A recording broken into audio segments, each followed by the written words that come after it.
Hindi talaga nila kaya si VP Sara. Lalo na yung nagpaplanong tapatan siya sa 2028 election.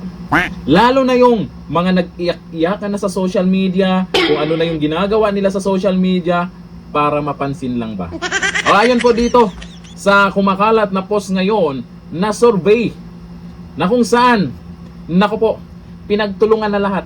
Impeach dito, impeach doon, kung ano-ano nang pinagyayaw-yaw nila tungkol sa mga Duterte, tungkol kay VP Sara. Ang resulta, number 1 pa rin siya. O ayan o. Asa na yung mga pambato nyo dyan? Anyari na. O ayon po dito sa post ng Official Bato Solid supporters.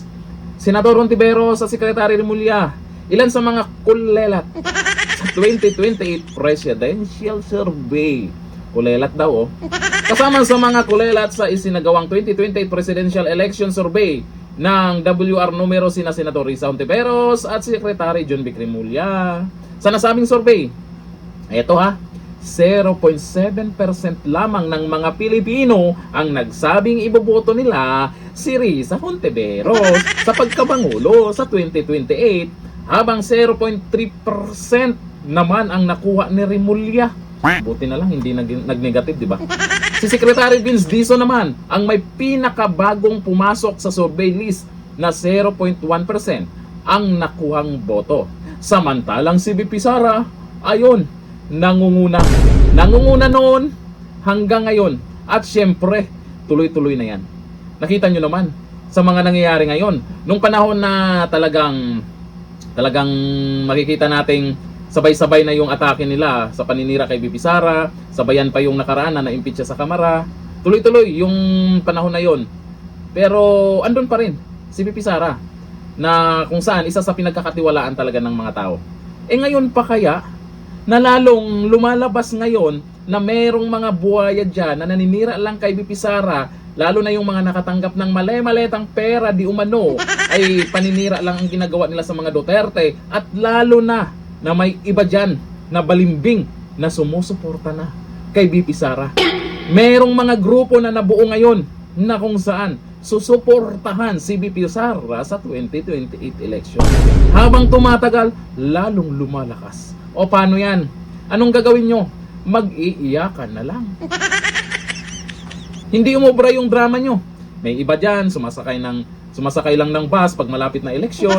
May iba dyan, nagbait-baitan bigla. Kung baga pinapalabas nila ay talagang sila yung karapat-dapat na maging pangulo. Nagpaparamdam na. May iba dyan, di pa nagsasabi naman na tatakbong bilang pangulo pero nagpaparamdam na.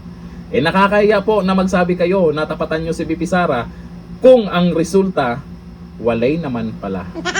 Ngayon, dito sa survey, ang pumapangalawa po si Tulfo. Pero sa totoo lang, mukhang bumababa na ngayon. Nung mga panahon na bago pa lang na naging senador siya, ay talaga namang dumidikit yan kay VP Sara. Matapos naging senador, nakita ng mga tao yung galawan ni Tulfo, mukhang wala na. Unti-unting nadidismaya yung iba. Dahil sa, ewan ko lang bakit masyadong tahimik si Tulfo ngayon, lalo na sa korupsyon.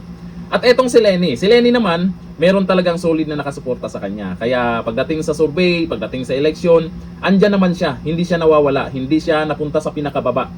Yun nga lang, may mga kakamping ngayon na iba na yung sinusuportahan.